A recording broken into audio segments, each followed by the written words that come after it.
দর্শক, বিধানসভা নির্বাচনের সবশেষ জানাতে আমাদের সাথে যুক্ত হচ্ছেন সহকর্মী শুভজিৎ পুততুণ্ড।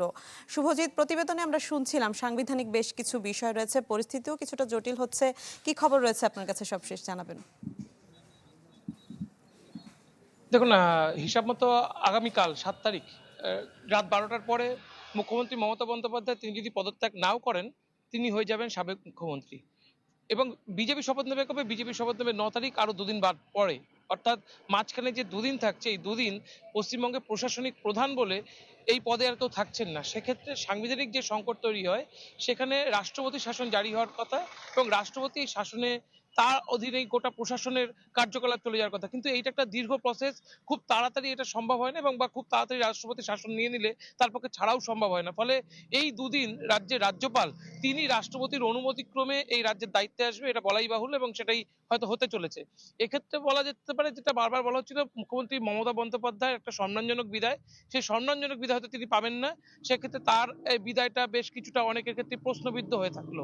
এর বাইরে যদি দেখা যায়, রাজ্যের দিনভর একটা সহিংসতার যে চিত্র আমরা গত সোমবার বিজেপির জয়ের পর থেকে দেখাচ্ছিলাম, যেটা সহিংসতা রয়েছে, মঙ্গলবার দিন সহিংসতা, একটা দিনভর সহিংসতা, একাধিক পার্টি অফিস ভাঙচুর, একাধিক পার্টি অফিস দখল এবং অগ্নিসংযোগ, তৃণমূল নেতৃত্বের বাড়িতে হামলা, যে ছবিগুলো দিনভর দেখিয়েছি, সেই দিনভরের ছবিটা কিন্তু বিজেপি নেতৃত্ব যেভাবে লাগাম টেনে ধরার চেষ্টা করেছেন এবং পুলিশ প্রশাসন বা কেন্দ্রীয় বাহিনী তারা যেভাবে লাগাম টেনে ধরেছে, সেটা কিন্তু অনেকটা নিয়ন্ত্রণে আনা গিয়েছে।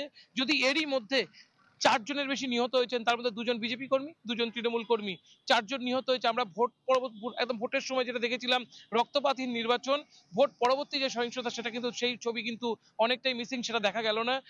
এই ক্ষেত্রে নির্বাচন কমিশনের কিছুটা ব্যর্থতা রয়েছে এবং বিজেপি নেতৃত্ব তারা বলছেন তাদের এখনো পর্যন্ত এই যে যারা এই হত্যাকাণ্ডে যুক্ত রয়েছে, সেক্ষেত্রে তৃণমূল কংগ্রেস যারা কর্মী, তারাই নিজেদের যে গোষ্ঠী সংঘর্ষ, সেক্ষেত্রে তারা তাদের ঝান্ডা বদল করে বা বিজেপির ঝান্ডা হাতে নিয়ে নিজেদের গোষ্ঠী সংঘর্ষে লিপ্ত হয়েছে। এক্ষেত্রে বিজেপির কর্মীরাও নিহত হয়েছে, তাদের উপরে হামলা হয়েছে। অন্যদিকে তারা তৃণমূল কর্মীরা নিজেদের নিজেদের সংঘর্ষে নিজেদের কর্মীরাও তারা হত্যা করছে। সব মিলিয়ে পরিস্থিতিটা কিন্তু গতকাল রাতের পরে কিছুটা ঠান্ডা হয়েছে এবং গতকাল রাতের পর থেকে এখনো পর্যন্ত প্রায় 2000-এর বেশি মানুষজনকে গ্রেপ্তার করা হয়েছে। তাদের বিরুদ্ধে বিভিন্ন অভিযোগ আনা হয়েছে, খুন হত্যা চেষ্টার অভিযোগ আনা হয়েছে এবং সবচেয়ে উল্লেখযোগ্য বিষয়, যেসব খুনের মধ্যে যাদের বিরুদ্ধে মূল অভিযুক্ত, তাদের বেশ কয়েকজন বাংলাদেশে পালিয়ে যাওয়ার চেষ্টা করছিল। বাংলাদেশ সীমান্ত এলাকা থেকে তাদের কয়েকজনকে গ্রেপ্তার করেছে বলে পুলিশ জানিয়েছে। এটা কিন্তু বেশ উল্লেখযোগ্য বিষয় এবং বাংলাদেশের সীমান্তরক্ষী বাহিনী তাদের ইতিমধ্যে অ্যালার্ট থাকতে বলা হয়েছে। এই অ্যালার্ট থাকার বিষয়ে এটা কিন্তু অনেকটা গুরুত্বপূর্ণ বিষয় হিসেবে আজকে কিন্তু শুভজিৎ, 9 তারিখে শপথ গ্রহণ হতে যাচ্ছে, সেই আনুষ্ঠানিকতার বিষয়েও একটু জানতে চাই। দুর্দান্ত সব ফিচার নিয়ে এলো ক্যাপ্টেন ভিক্টর বাইক।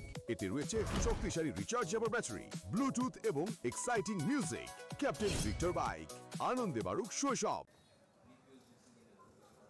দেখুন, এখনো পর্যন্ত মুখ্যমন্ত্রী হিসেবে তো অনেকের নাম উঠে আসছে। শুভেন্দু অধিকারী সব থেকে বেশি এগিয়ে, কারণ তিনি এবার মুখ্যমন্ত্রী হিসেবে মমতা বন্দ্যোপাধ্যায়কে দ্বিতীয়বার হারালেন। গত 21 সালের নন্দীগ্রামে হারিয়েছেন, এবার ভবানীপুরে হারালেন। দ্বিতীয় কথা, তার একটা জনসমর্থন প্রবল তৈরি হয়েছে রাজ্যের বিভিন্ন প্রান্ত জুড়ে। এবং তৃতীয়ত, যদি শুভেন্দু অধিকারীর বিষয়ে দেখা যায়, শুভেন্দু অধিকারী বিধানসভার বিরোধী দলনেতা ছিলেন, মুখ্যমন্ত্রী হিসেবে যে এবার সিলেক্ট হবে সেভাবে পরিষদীয় দলনেতা। ফলে বিরোধী দলনেতাই যে পরিষদীয় দলনেতা হবে, সেই হিসাবে তার এগিয়ে থাকার সম্ভাবনা অনেকটা বেশি। অন্যদিকে যদি দেখা যায়, স্বপন দাশগুপ্তর কথা উঠে আসছে, তিনি তাত্ত্বিক নেতা, পাণ্ডিত্য রয়েছে তার মধ্যে, বিজেপির মধ্যে এই ধরনের নেতৃত্বকে সামনে এগিয়ে আনার একটা প্রবণতা রয়েছে, সেটা একটা বিষয়। অন্যদিকে আপনি যদি দেখেন, নীতিন নবীনের অত্যন্ত ঘনিষ্ঠ বন্ধু সৌরভ শিকদার, তিনি কিন্তু উত্তর দমদম থেকে জয়ী হয়েছেন এবং তিনি আরএসএস এর একদম ঘনিষ্ঠ একটা মানুষজন হিসেবে পরিচিত। তার কেন্দ্রীয় যে রাজনীতি, তার সঙ্গেও তিনি ওঠা বসা করছেন দীর্ঘদিন যাবৎ। তার নাম উঠে আসছে, একদম অপরিচিত মুখ, তার নাম উঠে আসছে। এছাড়াও যদি নাম দেখেন, সুকান্ত মজুমদার, তার নাম উঠে আসছে, কেন্দ্রীয় মন্ত্রী। তিনি কিন্তু উত্তরবঙ্গ থেকে যে 60টা আসন, তার মধ্যে 40টাই বিজেপিকে উপহার দিয়েছেন। ফলে তারও সাংগঠনিক জোট থেকে তার উত্তরবঙ্গের নেতৃত্বের দাবি, উত্তরবঙ্গ থেকে মুখ্যমন্ত্রী করা, তারও একটা দাবি রয়েছে। এরকম একাধিক দাবি উঠে আসছে এবং সবচেয়ে উল্লেখযোগ্য বিষয়, শ্রমিক ভট্টাচার্য, যার নেতৃত্বে গোটা পশ্চিমবঙ্গের যে জয়, সেই জয় পেয়েছে এবার বিজেপি। ফলে সব মিলিয়ে বিজেপির মুখ্যমন্ত্রিত্বের মুখ হিসেবে একাধিক নাম আসছে। তবে এটাও ঠিক, মুখ্যমন্ত্রী যেই হোক না কেন, উপমুখ্যমন্ত্রী হিসেবে কিন্তু একাধিক মানুষের নাম এবার দেখা যেতে পারে, যেটা আগে কোনোদিন পশ্চিমবঙ্গের ইতিহাসে সেরকম দেখা যায়নি।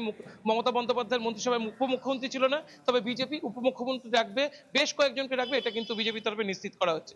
মিলা। জি শুভজিৎ, ধন্যবাদ আপনাকে। কলকাতা থেকে সহকর্মী শুভজিৎ পুততুণ্ড আমাদের সাথে যুক্ত হয়েছিলেন।